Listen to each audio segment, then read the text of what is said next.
After a few years, competition started to show that 400 horsepower was rookie numbers. I gotta pump those numbers up. Those are rookie numbers in this racket. So again, Ford switched up their formula. They didn't go left, they didn't go right, they went flat.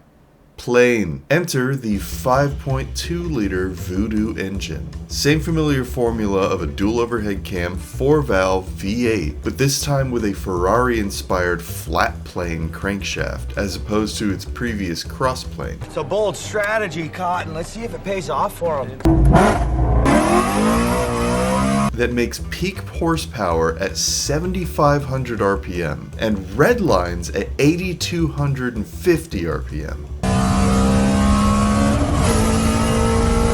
And in a production car that weighs barely 3,600 pounds.